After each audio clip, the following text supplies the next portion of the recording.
have therefore come to the decision to resign as President of the Republic with immediate effect.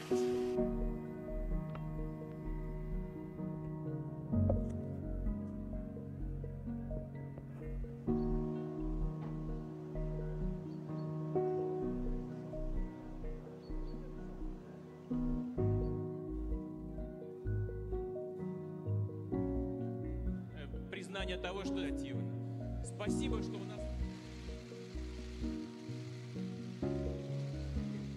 Ele já dispõe.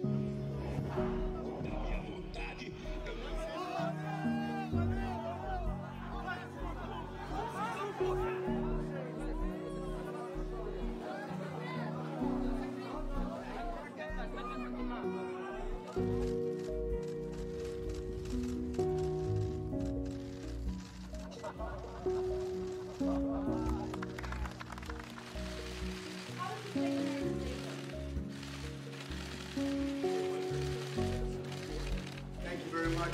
This will make America much safer.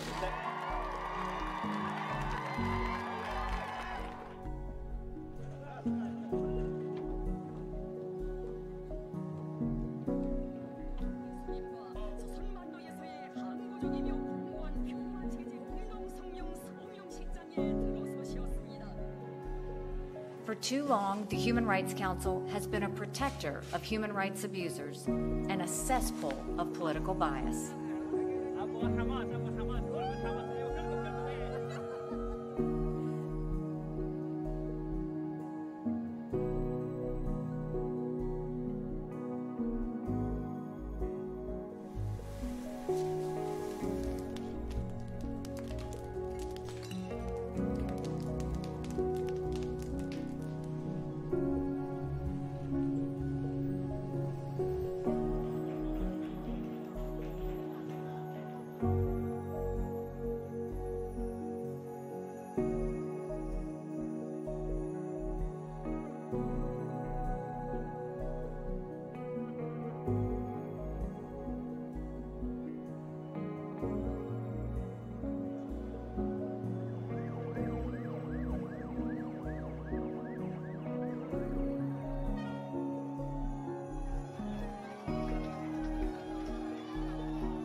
We will therefore defer the vote scheduled for tomorrow and not proceed to divide the House at this time.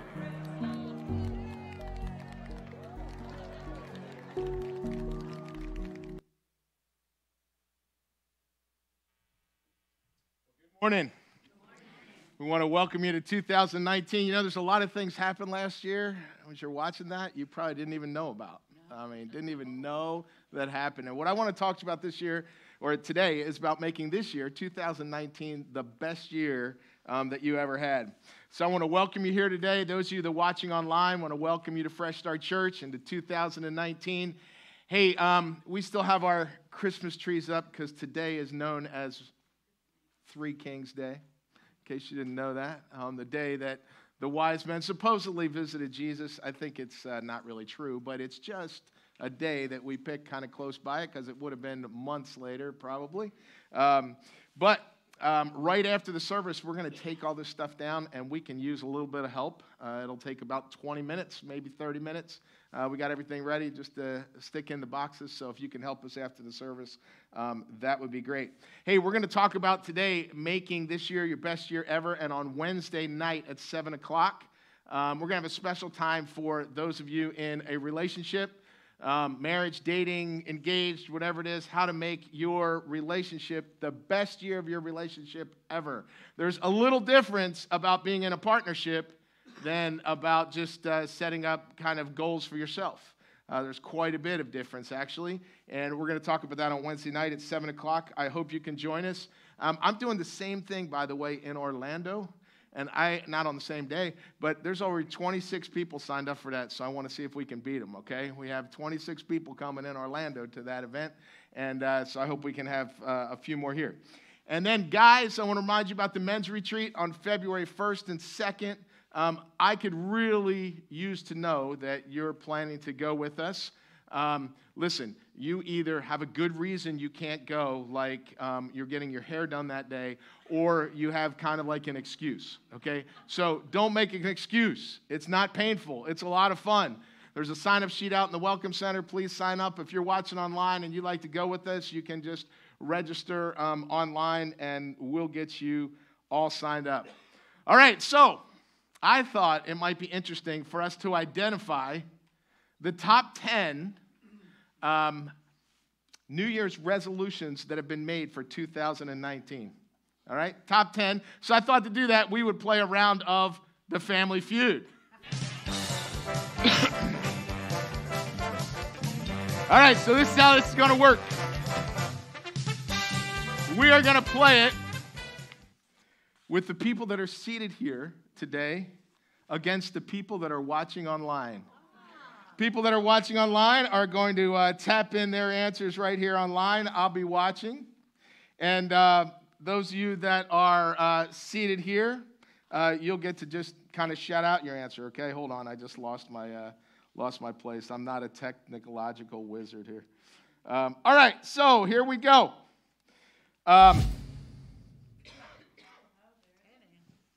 10 answers. These are top 10 on the board. Okay, we have something coming across line here, and they say the top answer is to get in better shape. Better shape, is that up there? Ah, they're winning. They're winning. Okay, online is winning. All right, so we got an answer. Top 10, what do you think? Quit smoking, I heard. Quit smoking, everybody good with that? Quit smoking, is it up there? Stop a bad habit. All right, we'll go with it. We'll go with it. Not as good as your guys, but it was okay. All right. All right, so we got another one online, and it is. Let me check the YouTube one. To get organized. To get organized. Is it up there? There it is. Get organized. All right, guys, what do you think? Save money. To save money.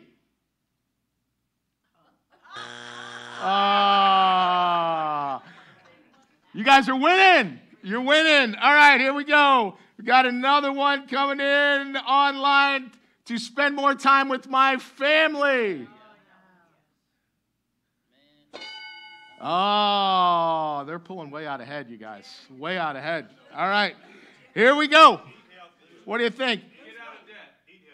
Eat healthier, I heard first. To eat healthier.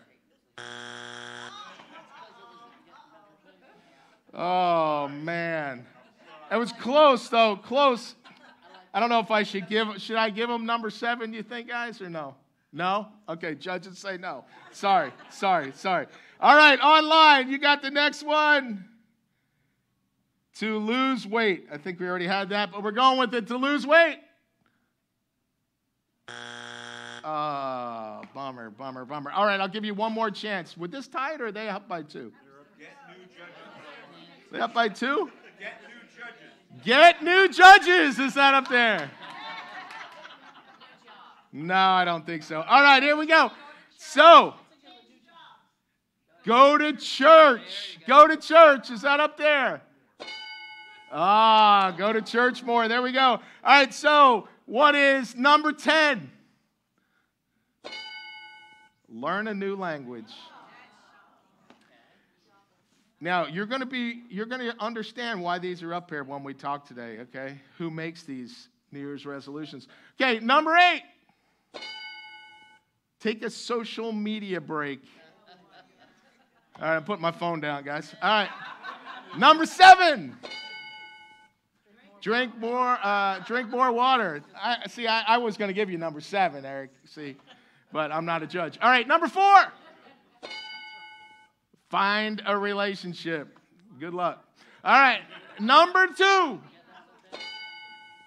Less screen time. Less screen time. All right. Hey, would you do me a favor? I'm going to have you guys stand up, find somebody you haven't seen in a while, introduce yourself, welcome to Freshstart. And you guys that are watching at home, by the way, you won. We'll send you your prize through the mail. But anyway, what I'd like you to do while we're greeting here, why don't you contact somebody online, tell them what you're doing this morning, and invite them to join you.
I know we do.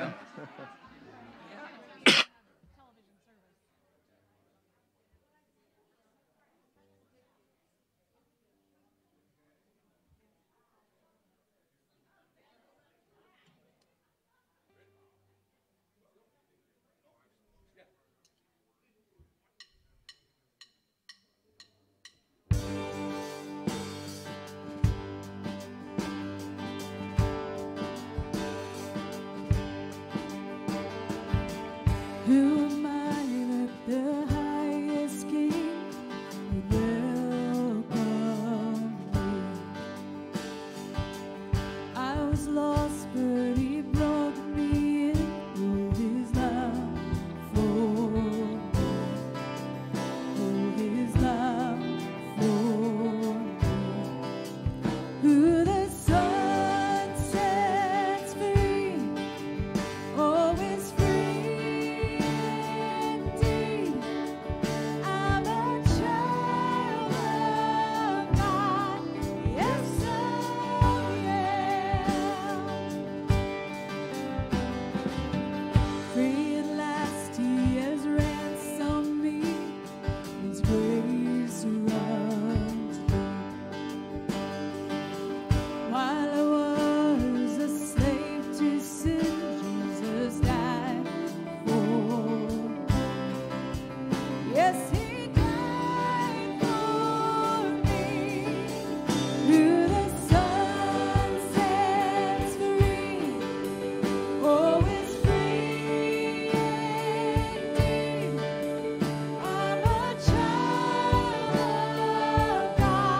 Nothing compares to this.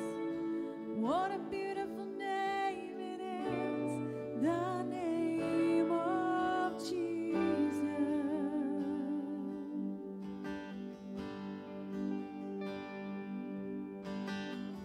You didn't want heaven without us. So Jesus, you brought heaven down. My sin was great, your love is greater.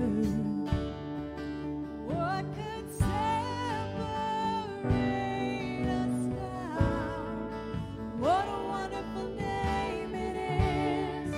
What a wonderful name it is. The name of Jesus Christ, my King. What a wonderful name it is. Nothing compares to this. What a wonderful name it is. The name of Jesus. What a wonderful name it is. The name of Jesus.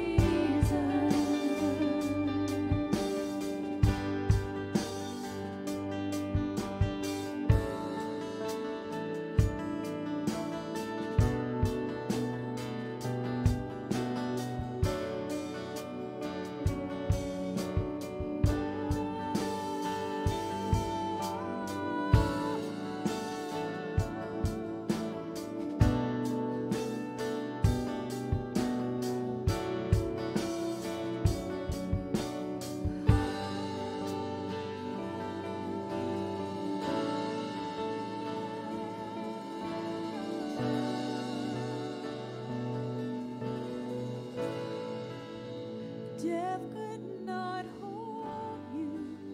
You fell torn before you. You silenced the boast of sin and grave. Heavens are roaring, the praise of your glory.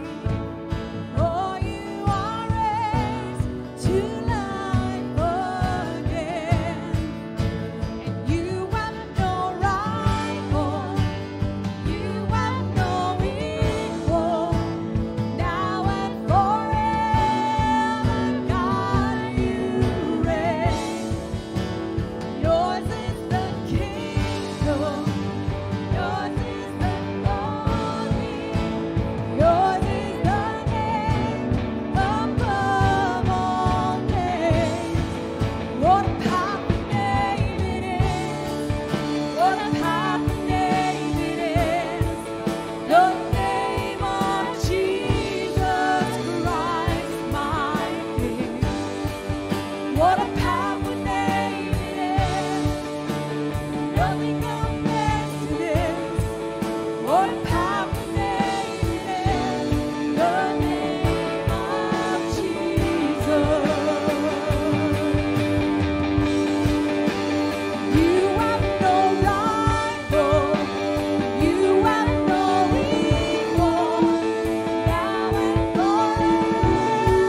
So it seems like a little cold has been going around my house, and my dog has learned a new trick. My dog has figured out how to jump on the dining room chair to then get on the dining room table. And unfortunately, he got into a bag of cough drops that we had placed on there. Now, he only had one, and I'm sure it didn't hurt him at all and stuff. Just kind of tasted funny a little bit for him. As soon as I turned the corner and caught him, he ran under the table and hid. Right? He's hiding over there in the corner, and I go, hey, what do you got in your mouth? And I get underneath, and he closes his eyes. Like that makes me go away if he closes his eyes. He doesn't see me, right? You know, as the new year starts, one of the things I've been doing is reading the Bible, you know, kicking that back up again, reading every day, trying to read the whole Bible. I was reading a passage in Genesis 3 when it was talking about Adam and Eve. It said that Adam hid from God. It was because he was ashamed of what he had done. See, the dog knew that he had done something bad. But the reason why I was going after him, there were some consequences for his actions, but I wanted to make sure he was okay, that he didn't get into anything, that he wouldn't eat the wrapper or what he was getting into and stuff. I was trying to find him to take care of him. And he was scared of that. You know, it's kind of like God does sometimes, I think, with us. A lot of times, you know, as the new year starts, we start reflecting on the past year, and reflection is a dangerous thing for me because a lot of regrets that I have start to come up. And our Father in heaven, He searches us out, but He's not searching us to punish us. He's not searching us to condemn us, to hold it over us, to bop us on the nose. He's finding us because He loves us. And he'll pull out all the dining room chairs and move the table if He has to get underneath to find you. That's the reckless love of God that we have, that He's promised us, that He tells us about. And that's the same love that we sing about this morning when we talk about His beautiful name, His wonderful name, and His powerful name. And who we are because of Him. I pray that as we prepare our hearts this morning for our offering, that we're thinking about that we're allowing God's love to wash over us, and just to feel like He loves us for who we are, and not anything that might define us, not anything that we did over the last year or anything that we plan on doing over the next year. He loves us because of who we are and because of who He is. That's the reckless love of God.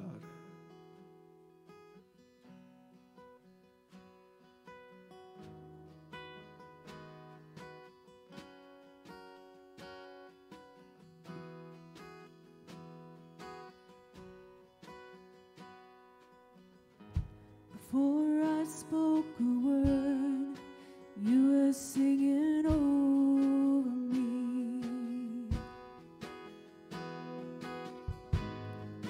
You have been so, so good to me.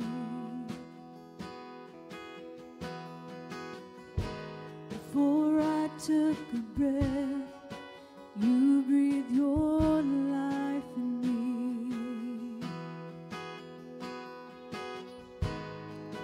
You have been so, so kind to me. And all the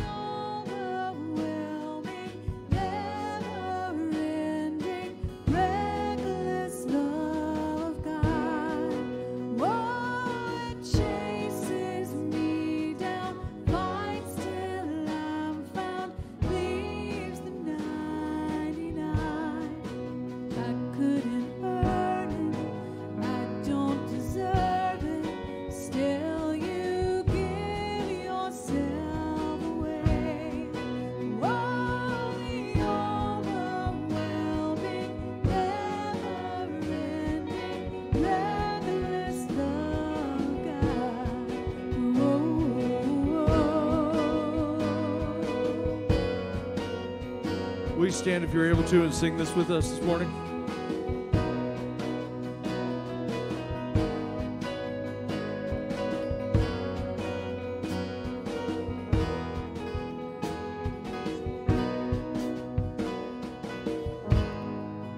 I was your foe, still your love fought for me. You have been so, so good to me. When I felt no worth, you paid it all for me. You have been so, so kind to me. And all the overwhelming, never-ending, reckless love of God. Oh, that chases me down, finds till I'm found, leaves 99. I couldn't earn it, I don't deserve it. Still, you give yourself away. Oh, the overwhelming, never-ending, reckless love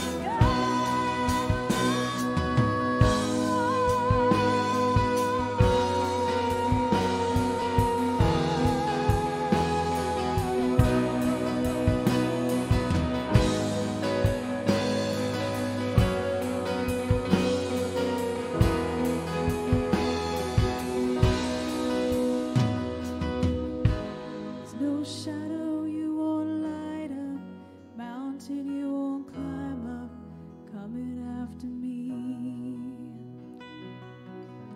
There's no wall you won't kick down, lie you won't tear down, coming after me. There's no shadow you won't light up, mountain you won't climb up, coming after me. There's no wall you won't kick down, lie you won't tear down, coming after me. No shadow you won't Light up, mountain you won't climb up, coming after me. No wall you won't kick down, lie you won't tear down, coming after me. No shadow you won't light up, mountain you won't fight up, coming after me. No wall you won't kick down, lie you won't tear down, coming after me.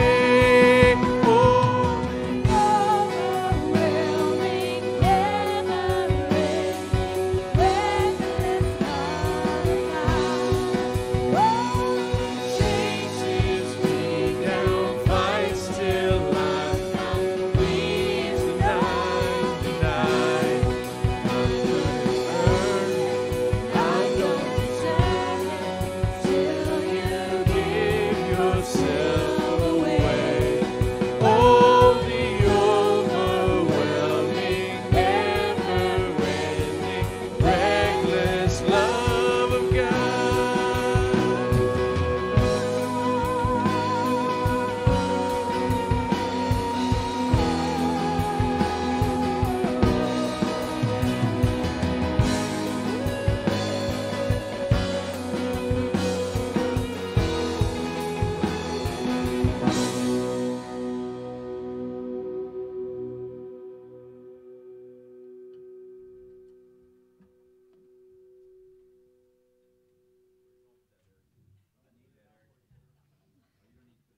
you can be seated though.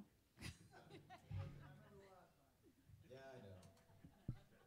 So it's been just a little, well, I think right at 3 months since Hurricane Michael made landfall. And we've been working with the church and some people, some ministries up in Mariana, I think I'm pronouncing that correctly, Marianna, Florida. Well, this last Wednesday, Chris Ligori and myself had the opportunity to go up there and deliver the supplies and stuff that you guys have brought in, some gift cards, and even were able to give them a check that you guys have donated to them. I was actually really surprised at, I guess, how little had been accomplished up there. I mean, it was pretty horrific, if you will. Just the devastation that's there. Now, you guys know I'm from Kansas, so I've seen tornadoes and tornado damage, and usually those are like, you know, a mile-wide swath, and everything's destroyed through that mile long. Well, this, like from Tallahassee all the way to Marianna, and then another 40 miles on the other side of that, was just, I mean, forests were just laid down flat and gone. And when we were there, every house, almost all the buildings had blue tarps on them. And one of the things that surprised me when we were talking to one of the pastors up there, we've got a video I want to show you too, but I just kind of want to set the video up a little bit because I'm not sure that it really does justice for really how devastating it is up there. But what's happened since then, the last 3 months, is that they've had so much rain that now all the tarping that's happened, that FEMA came in and all that stuff, is failing, if you will. So all this water's gotten in underneath that, so now they're dealing with, you know, everyone has black mold. So they're trying to figure out what to do about that. So I'm gonna let you watch this video, then I'm gonna share with you just real quick some more needs that they've got and see what we can do about that. So if you guys would tee up the video for me. That what you guys' needs are as far as like not a lot of clothes and stuff like that. Yeah, not much in clothes because every charity around here has been inundated with clothes. The winter stuff's been good because we've been handing out a lot of winter stuff because many people have lost all their clothes due to mold and everything else. You know, cleaning supplies is the big thing because it's been raining once a week. Heavy rains. We've just had a massive amount of rain around here. Oh wow, okay. It's been unreal. So besides the storm, then every week we get this 2 or 3 rain batch, some of which were several inches. Okay. So then all the tarps are re-leaking, everybody's re-tarping and re-cleaning, and so, you know, that's what we've been looking at mostly. You know, diapers, cleaning supplies. Good. We've got some of that for you today, all of too. that kind of stuff is paper towels, any of that's great.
Dana. Hey, Dana. This is Jeff. I don't know Hi. your last name. Hey, Jeff Reynolds. Yeah, I just I'm remember from Jeff. Freshstart Community Church down in Tampa. Yeah, good to see you. Yeah, good to see you. Been doing Good. This is the one you had talked to, and then you passed his name on to me. Yeah, and I told you that you should just. Anyway, so he dropped off a bunch of stuff at Innovative Charities. I called them this morning because I thought it would be a little easier. Yeah. But he also has some gift cards and a $700 check. We've got the guy that is going to head up our construction for post-hurricane that is coming on staff with us next Monday. Okay. And so that's one of the first things we had in a building out here that we had everything stored that we're going to store under. 3/4 of the roof went off of it. Oh, no. So we're trying to get the roof Well, back. I know when you and I originally talked, that's what we were discussing, is that you were trying to get some roofing taken care of. And is that the building that's just right over here? Yeah, Okay. the one that's just advanced, got water under it and stuff. Yeah. Okay. The Wow. I can roof show came you. off of I'll that. walk you around. Oh, that'd be great if you But- wouldn't mind doing that. It was just trying to tarp it, and so getting this fixed would be great. Yeah, it would be. Yeah. So as you can see, Oh yeah, there's lots of water. don't be offended because there is still this is a long-term thing where that's going to be needed. Yeah. And actually, he's come and got pallets of water, or we took it to him. Yeah. We took him pallets of water. So, and then this is the things we already had set up. We already had camper hookup things, whatever they're called. Uh-huh. We had those set up previously because it was a summer camp program. So I got spots for campers to go. I just need people. Just people. Just people to come work. Easy part. All right. Yeah. Wonderful. So as you can see there, I mean, it's still just a terrible situation, and it's like, you know, people swooped in right after the hurricane hit, and now all of those people are gone now. So they were sharing with me that, like, now is when they really need people to come up and to start helping and stuff like that. So two things. One, you probably heard on there, cleaning supplies. They need cleaning supplies. So if you guys want to bring in some cleaning supplies, we'll collect those and get those back up to them. Second thing, this is for, well, it's for anybody, but guys, come on, man. Chainsaws. She said, you get 4, 3, 5, 10 guys up there with chainsaws, she will put us to work until we don't want to work anymore. They've got a lovely place for us to sleep, you know, right there in the gymnasium. They'll feed us. So bring your air mattress and your steel saw, and we are good to go. So if anyone is interested in doing that, I would really like to get a group of guys together to go up there, spend a 3-day weekend, whatever, and just start digging some people out. And I'm not exaggerating there, digging people out still after 3 months. So anyway, why don't you guys think about that, pray about that, and cleaning supplies, chainsaws. Anyway, I'm going to pray right now, so if you'll join me. Father God, thank you so much for your mercy, for your love and grace, just for all that you provide for us and how you change us, shape us, mold us, and even give us opportunities to just demonstrate your love to just a bad situation. Father, we just pray over that. Pray, Father God, that you would just direct us and lead us in how we can help as a community, as a family, with just all the things that have happened and the people that are even still intense after it's been months. Father God, we lift up to you the rest of the service. Just pray, Father, that you would reveal yourself to us, and that you would again just demonstrate your love. And it is in those things that we pray, and it is in your precious son's name. Tommy Nettie, the Skit Guy's here with New Year's Nuggets for you. When you think of New Year's, you probably think of Ryan Seacrest with his highlighted hair, with that disco ball up above him in downtown New York City. Or maybe you think of resolutions. My primary resolution this year is to discover what gluten means. Gluten doesn't have a meaning, it's a protein. My primary hypothesis is that it is a Swedish term which means to expel gas. Gluten. Gluten. All right, the village called. They want you home by 6. I think that's doable. And the first nugget is to make some goals, but make those goals specific and attainable. Or make them unspecific and unattainable. Then, after half-heartedly trying for a couple of weeks, you can just go back to your mediocre life. Why are you telling them that? Why are you saying that to them? We're supposed to be encouraging right now. Yeah, I'm just trying to give them some wisdom. That is not wisdom, that is unwisdom. Proverbs is wisdom, and Proverbs says, the plans of the diligent produces abundance. I don't know about that. I don't have an abundance of anything. And Proverbs wins again. Second nugget. Learn from your past and don't be defined by it. God has a plan for you. God has a story in mind for you, even with the mistakes you've made. And trust me, I've made some mistakes. I was trying so hard, chilling, relaxing, maxing so cool. Yeah, but you just couldn't get jiggy with it. Hey, buck up, camper. God's mercies are new every morning. Tell that to Facebook.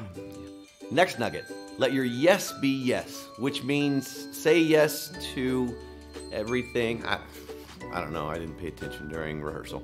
All right, that's your problem. That's your problem. I'll say, hey, are you ready? And you'll go, yes. Can you make a resolution to come to rehearsals prepared? Can you do that? Yes. You don't mean a word you're saying right now, do you? No. And that's just it. Yes is a powerful word, and we say it a lot, and we can people please to so many people. But make your yes be yes. Like that marathon you ran, that was a commitment. That was a big, wholehearted yes. Oh, that was a Law and Order marathon. Okay, well, no is just as powerful. Have you ever said no and meant it? When you do that, that's like a little bowl of chicken noodle soup for the soul. That's true. Let me show you. No! I need some crackers for my soup now. Who hurt you? Pat Needleton gave me a wedgie in 5th grade. Oh, was he like the class bully? No, she was the school librarian. Well, I guess you got your books turned in on time. I did. The Bible says that we should be good stewards of our time, so when you say yes, make it mean something. Our final nugget is, whatever you commit to, honor God with it. I mean, the truth is we all have things we need to stick to committing, like saying no to chocolate bars after 8 p.m. on Wednesdays during Lent. Or it could be even more realistic, and your commitments are to pray more, to spend more time with your family. Figure out a way to connect your life with God and to make Him famous with your life. I'll tell you the commitment I'm going to stick to, and that is I'm going to discover the undefinable meaning of gluten. Not a mystery. Says the guy who glutens every time he gets nervous. Happy New Year. Is that you? Oh, somebody's gluten-free.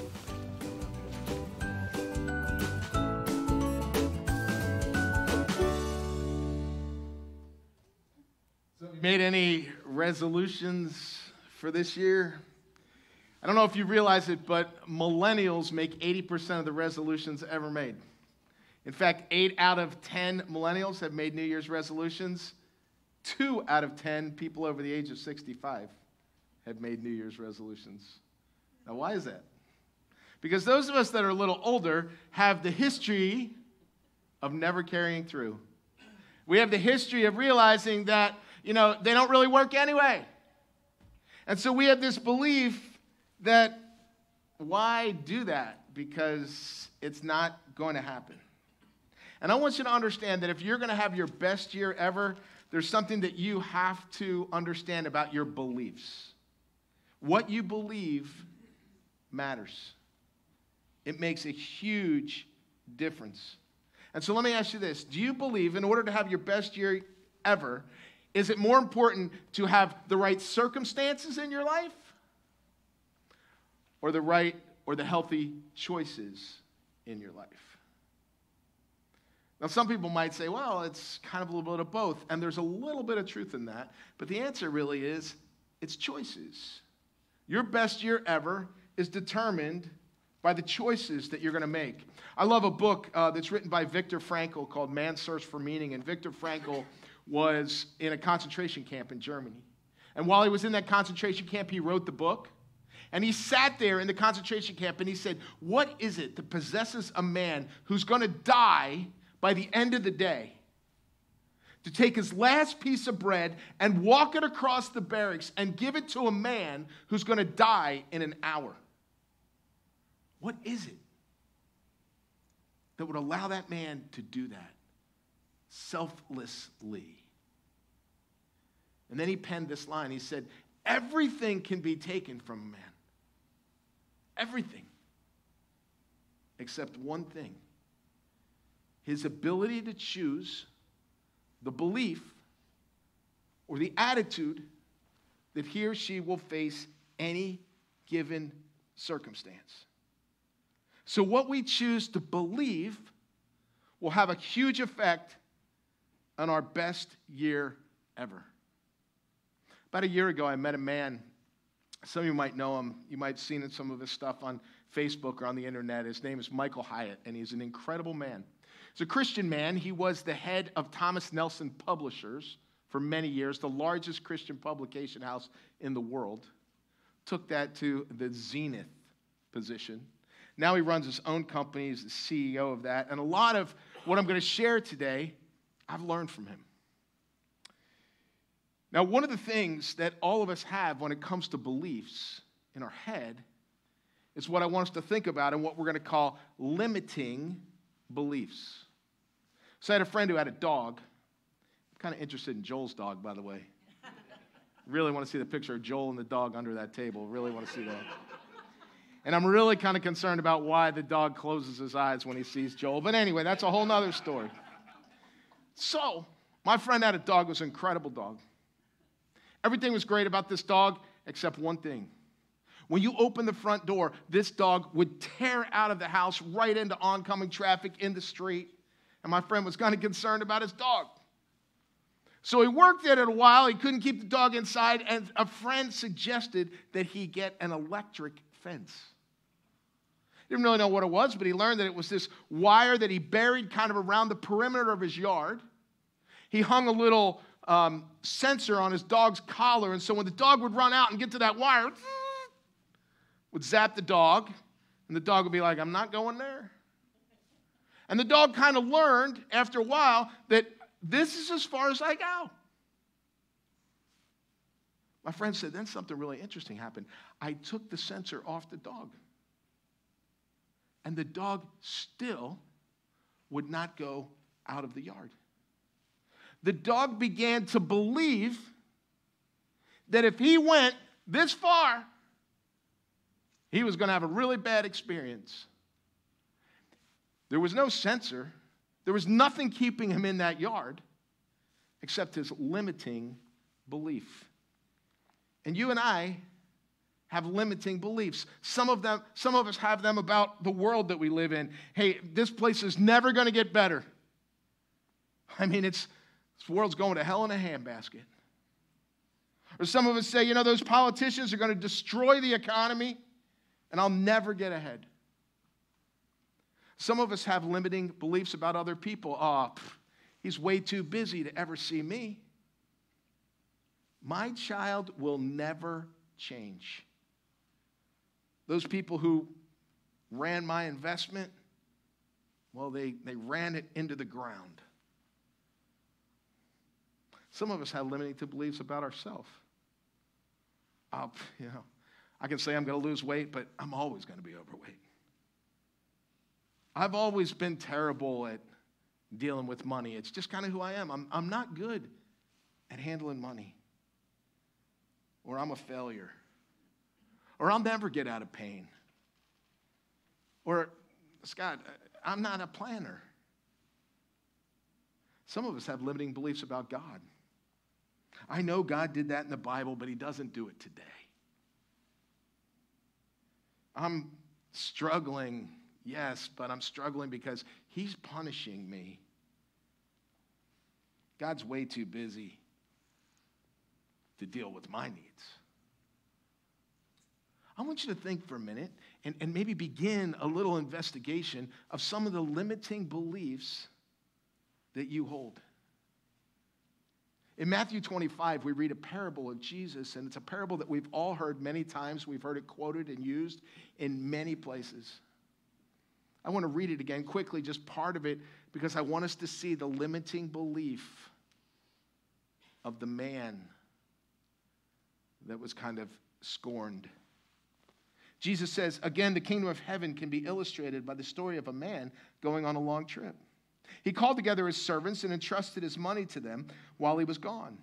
He gave 5 bags of silver to one, 2 bags of silver to another, and 1 bag of silver to the last, dividing it in portion to their abilities. He then left on his trip. The servant who received the 5 bags of silver began to invest the money and earned 5 more. The servant with 2 bags of silver, he also went to work and earned 2 more. But the servant who received the 1 bag of silver dug a hole in the ground and hid the master's money. After a long time, the master returned from his trip. He called them to give an account on how they had used his money. The servant to whom he had entrusted the 5 bags of silver came forward with 5 more and said, Master, you gave me 5 bags of silver to invest, and I have earned 5 more.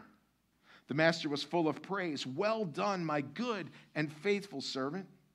You have been faithful in handling the small amount, so now I will give you many more responsibilities. Let's celebrate together.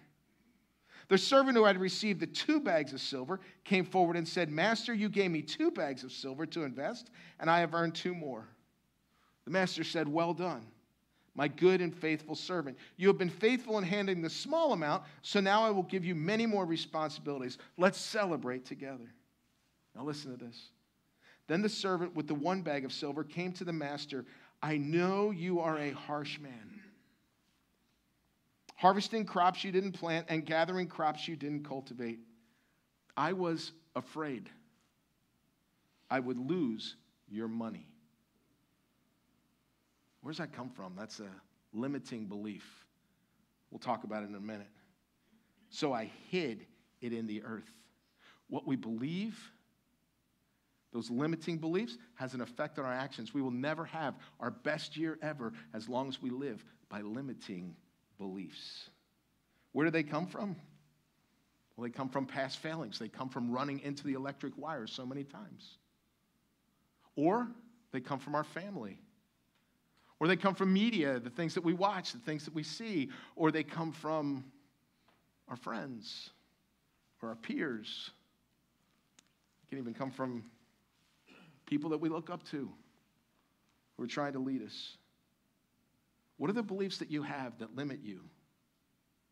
I hear things like this sometimes. Well, we just don't have the resources to do what God wants us to do. That's a limiting belief. Or, I'm just not good at that. My wife was given the accolade, the award of Teacher of the Year in 2011 in Orange County, the 10th largest school district in the United States of America. That's a heck of an accomplishment. But when she was in elementary school and she went to math class, they give you those papers. You know those papers where you have to do rote memory for math? You know, like you have to do all your multiplication things, like in, you know, all your 3s in a minute, all your 4s in a minute. And she couldn't do it. She couldn't do rote memory math work for anything. She came home, her mom would drill her on it. Her mom got so frustrated, looked at Dad and said, "This is your job." And they finally came to the conclusion that you're just not good at math. And everybody believed it. And so did my wife. And she went into middle school, and she would tell the teacher when she, struggled with something, well, I'm just not good at math. I'm good at other stuff, but I'm just not good at math. And then she ran into a teacher in 7th grade who said, oh, heck no. You're going to come before school, and you're going to come after school, and we're going to get this nailed down. And before you know it, my wife was really good at what she was doing. And the teacher was saying to the kids that couldn't get the math problem, you go over there and work with Jen in the corner. She'll show you how to do it. That teacher took a limiting belief that everybody had drilled into her head and that she believed herself and changed it into a liberating truth. And we will never experience our best year ever until we identify some of those limiting beliefs. In Philippians chapter 4, Paul is sitting in prison, and he says these words. Now I praise the Lord that you are concerned about me again. I know you have always been concerned for me, but you didn't have the chance to help me. Not that I was ever in need, for I have learned how to be content in whatever I have. I know how to live on almost nothing or with everything. I have learned the secret of living in every situation, whether it is with a full stomach or empty, with plenty or little. For I can do everything through Christ who gives me strength. You see, to sit in prison and say, well, I'm in prison. I don't even have enough food to eat. I can't. Limiting belief. I can do everything. I have the ability to choose I can do everything through Christ who strengthens me. A liberating truth. If we're going to have the best year ever, we got to live by liberating truths. And so we have to identify the limiting beliefs, because that will never allow us to have that great year. Now, what I'm going to share with you today is not something that you're going to take out of here and say, okay, really heard what Scott said. I'm going to take the next 30 minutes and I'm going to nail this down and I'm going to be ready for the year. What I'm sharing with you today is kind of a mindset and a process that I want to encourage you to enter into for maybe a month. Maybe take January as your month of preparation for 2019. Your month where you're going to identify some of your limiting beliefs. One thing I want to encourage you to do, and change them to liberating truths. So I want to encourage you maybe to grab a little notebook. I have a little notebook. I write down, I run across limiting beliefs sometimes that'll say, Freshstart can't do that. We don't have enough people. Limiting belief. How do I change that? Well, there's a few things that we need to do when we run into a limiting belief, and I want to just kind of share them with you really quickly. The first one is we kind of have to recognize that we do have limiting beliefs. Some of us, I'm not even sure if we believe that, but we do. Secondly, I want to encourage you to grab that little notebook and record your limited belief. Write it down. When you write it down and you see it, there's some power in that. The third thing is you're going to kind of review it. And let me tell you the best way to review your limited belief. It's with a group, it's with a community. You know, it'd be great to go to your life group and say, hey, I've been writing down my limiting beliefs, and here's one that I've been living by. I just want to share it with you. And let people hear that, comment on that. You know, it's really interesting. When I share my limiting beliefs, I find two kinds of people. I find the kind of people that say, yeah, you're right, we don't have enough people. I stay away from them. And I find people that say, well, who could we join with? What else could we do? What other way can we skin this cat? Those are the people I want to be with. So I want to review them. Then the next thing I'm going to do is I'm either going to reject that limited belief or I'm going to revise it. Because in every limited belief, or a lot of limited beliefs, sometimes there's a little nugget of truth in there. Yeah, it's kind of hard to raise all the money for Fresh Start for Kids just with the people that we have. Little nugget of truth in there. So how else do we do it? And then I'm going to reorient my behavior on the liberating truth instead of the limited belief. You see, I need to continually evaluate and revisit those limiting beliefs and liberate those into liberating truths. That's the only way I'll have the best year ever. You see, it's going to be my worst year ever, or it's going to be a year that's just going to pass by. It's going to be a mediocre year if I believe that that electric fence is right there. And I live by those limiting beliefs. Proverbs 21:5 says this, good planning and hard work leads to prosperity. I don't really like that translation very well because prosperity, that word, makes us think of money, success. And the word is better translated, leads to healthiness, leads to impact. And then it goes on and it says, but hasty shortcuts lead to emptiness or to poverty. Planning is important. So over these next 30 days, I want to encourage you to think through what I'm going to call a MAP plan. Now, I don't know if you remember, but there used to be a day we couldn't pull up everything on our phone, right? So you were going on a trip, and you go down to AAA, and you get the old triptych, right? Remember that? You know, flipped all those pages over. Because the map gave you some direction. So I want you to think of this map the next 30 days as you're trying to set some direction for your best year ever. So the M stands for this. The M stands for remember that your life is multifaceted. Now, what's really interesting, you go up to any guy, just test this out this week. You go up to a guy and you say, hey, tell me about yourself. The guy's going to come up to me, hey, Scott, tell me about yourself. Well, I'm a pastor, do some counseling. I mean, the guy usually is going to go right to what he does for a living. You go up to a woman, you say, hey, tell me about yourself.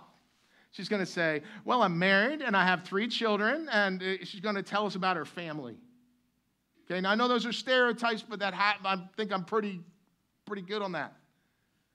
But I am way more than my job. My wife is way more than her family.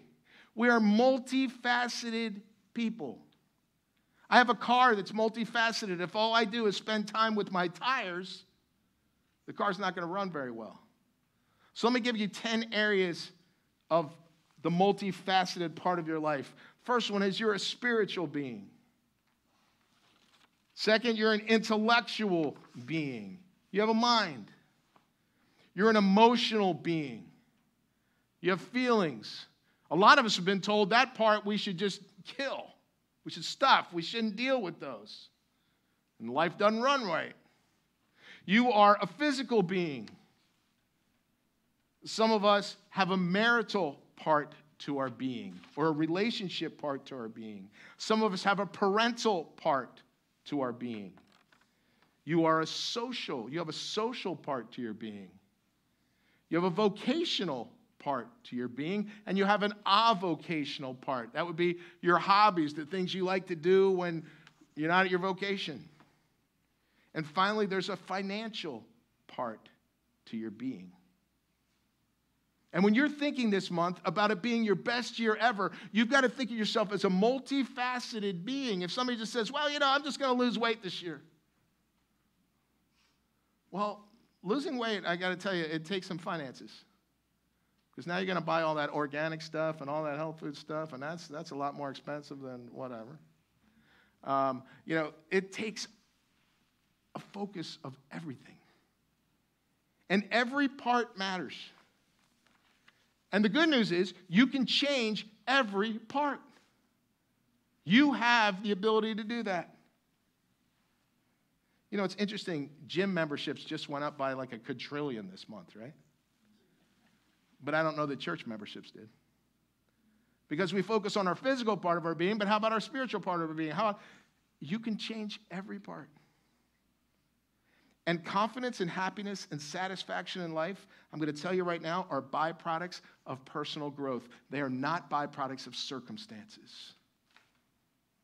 So often we think they are. When all the stars align, we'll be happy. No, it's personal growth. So that's number one, multifaceted. For those of you that are interested in that, doing it, I got a little sheet like this printed out. I'm going to show you how to use it. It's right up here. You can grab one on your way out. It's got all the things on. The second thing, the A, is you're going to analyze where you are right now. In every one of those areas, in those 10 areas, where are you right now? Now, I told you about this man, David Hyatt. He's got this really cool thing online. If you guys go to that next screen for me. It's called, you can just go to, or not David Hyatt, Michael Hyatt. You can just go to Michael Hyatt Self-Life Assessment or something like that. It'll pop right up. And you take this assessment on those 10 areas of your life. And you get what's called a life score. You see how you're doing. I did it.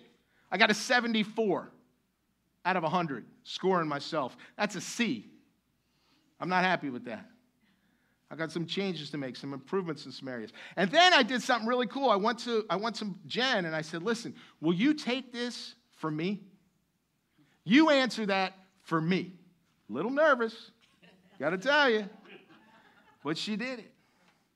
She gave me an 83, low B. Still not happy with that. Still got some things I need to work on. And then she took it, and then I took it for her. So we could kind of bounce off of it. But you analyze where you are. Where do you need to focus? Where does some of the work, some of the choices, some of the decisions need to be made in your life? And why are you where you are in each category? Is it because of a limiting belief? It's because you're just lazy. Maybe it's a lack of focus. And how will I get where I want to be? It would be a liberating truth. Intentionality, laser sharp focus. So M, you're multifaceted. A, you got to analyze where you are in those facets. Then you have 2 P's. And you got to get these P's in order. Because if you get them out of order, you'll never have the best year of your life. Let me explain. The first P is pray. The second P is plan. When I pray first, I'm listening to God, and then I plan. Most of us do it in the opposite order. We plan first, and then we pray, and we ask God to help us do our plan. So the first P is I'm going to pray. And I'm going to say, this is what I'm going to pray. Lord, I am going to be still, I am going to be silent, and I am going to watch, and I am going to listen for what you are doing in my life. Now, I'm going to give you an example. I've been praying about this for a while. Lord, what are you doing in my life? Most of you know I do counseling, and of the counseling I do, probably 80% of the counseling I do is couples, the humor of God. And I counsel couples, and over the last 3 months, 4 or 5, and it just gets more and more as I move forward, couples are struggling because of the special need or the uniqueness of their child. Maybe there's an ADHD problem, or maybe they have some kind of other special need. And about 4 months ago, for the first time, I came to Jen, who's a rock star in that area, and I said, hey, listen, can you call this person and talk to them about their son? And she would call and talk to them and then send them like an 8-page email on, here's a bunch of things that you can do. And so I'm watching this, and I'm praying. And I don't know the answer yet, but God's doing something there. God's doing something, bringing people that both of us together in some way are called to help and to minister to. There's situations that are being sparked that I want to watch and I want to listen to, and I want to say, God, what are you doing in my life? And I want to record that. Write that down. See, when you get the 2 P's out of order, we kind of fly in the face of Proverbs 19:21. It says this: you can make many plans, but the Lord's purpose will prevail. God has a purpose in bringing people with these special children to me and now my wife. There's a purpose there. And I need to listen to what God's doing to set plans and goals. So I'm going to pray first. If you're going to take the month of January to kind of make it your goal-setting month, why not take a week? Say, I'm not going to do anything except just pray. God, what are you doing? I'm just listening to you. Maybe fast. I just want to hear what you have to say to me. And when you're feeling kind of confident about that, and that, I'm not asking God, will you speak to me in a week and then, and then we're done for the year? No, I'm going to stay open to that. Because goals can change. They can be flexed. They can be gotten rid of. They can be redirected. So the last P is I'm going to plan. And I'm going to plan some things in my life in every area of this. Every one. Not that I'm going to do every one, because I'm probably not. That would be kind of crazy. But I'm going to plan some things in every area, and some are going to be a little more intense than others. And maybe I'll pick 3 that I'm going to focus on the first quarter of the year, or maybe for the year. But I want to have some idea of where I'm going in these domains. Now, those of you that are really into like business planning, you've heard of this thing called SMART goals, right? You set SMART goals. Well, I want to share with you what's called SMARTer goals, okay? So it's a little acronym. So S is what you've learned before, that we want our goals to be specific. So you have a spiritual goal to get closer to God. Well, that's not real specific. So maybe you're going to say, I'm going to read the Bible and have devotions each and every morning before I head off to work. Specific. The M is measurable. So you might say, well, I'm going to be more generous this year. Well, how do you measure that? I would rather put the goal, I'm going to give 15% of my income away this year. That's measurable. Now the A is a little different. The A is actionable. Your goal has to be something you can take action on. So if I were to write, I want to be more consistent in healthy living. Well, healthy living is just kind of a state of being. And I don't know how to take action on that. But I could say, I'm going to prepare 5 healthy meals a week.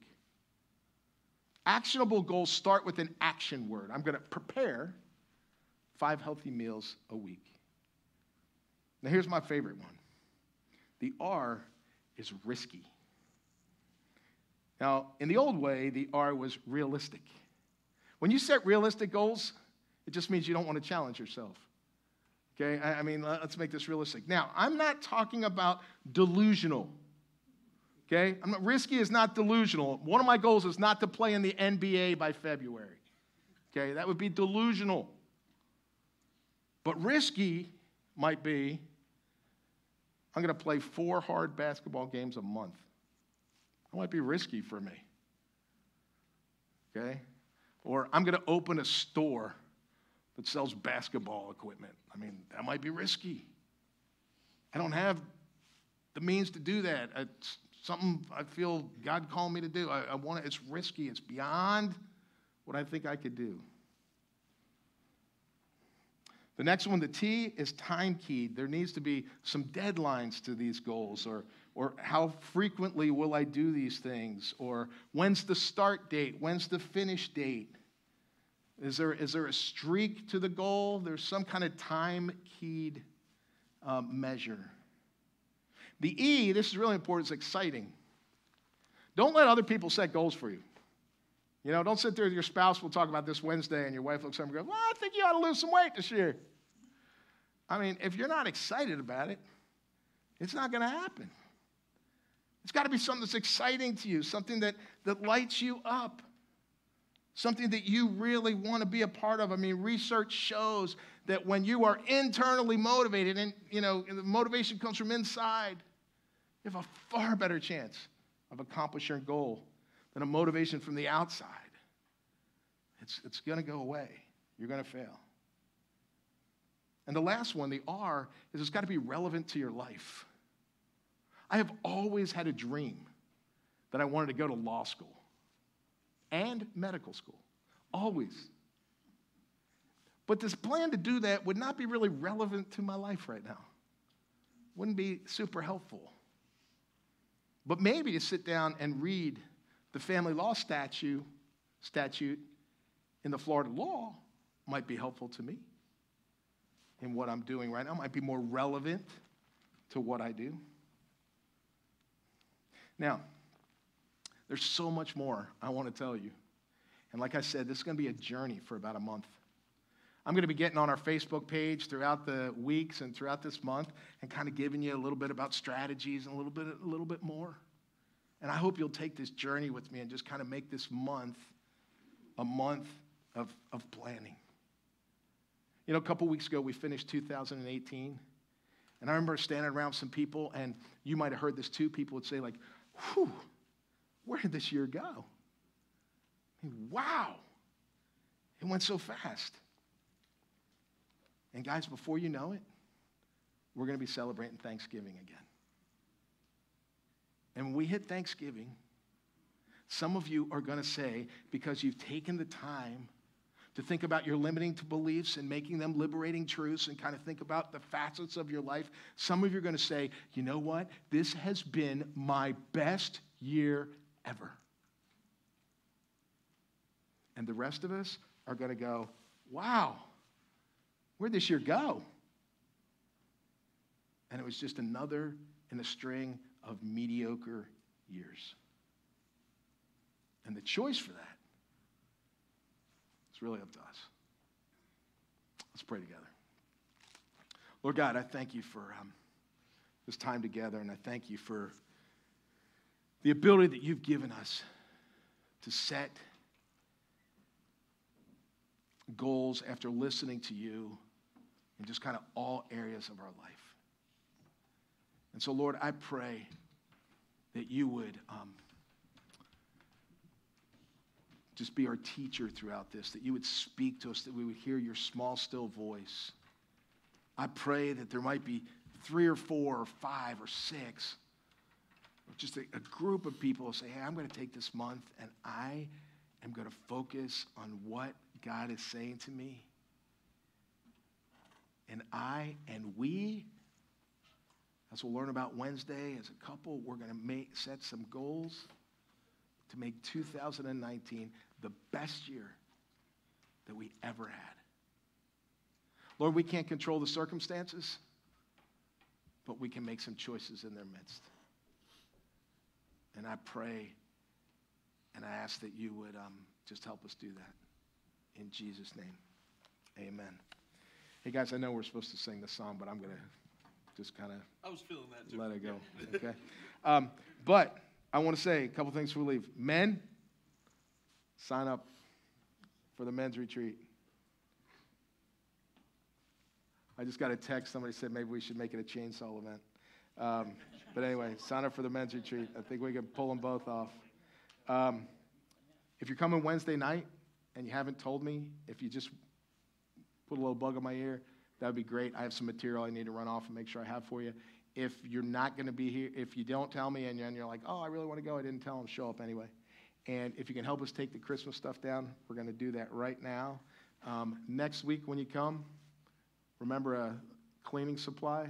We'll start gathering those outside, and we'll put the chainsaw weekend together pretty quickly. Jeff and I are working on that, and we'll let you know when it is, so get your chainsaws oiled up. And I've seen some women handle some chainsaws, so, it doesn't have to be a dude, all right? We got some ladies that can wield chainsaws. So anyway, have a great day. I hope you'll contemplate, think about that. If you want one of these papers that has the 10 facets of our life, they're right here on this chair, so grab it on your way out. Have a wonderful day, everybody.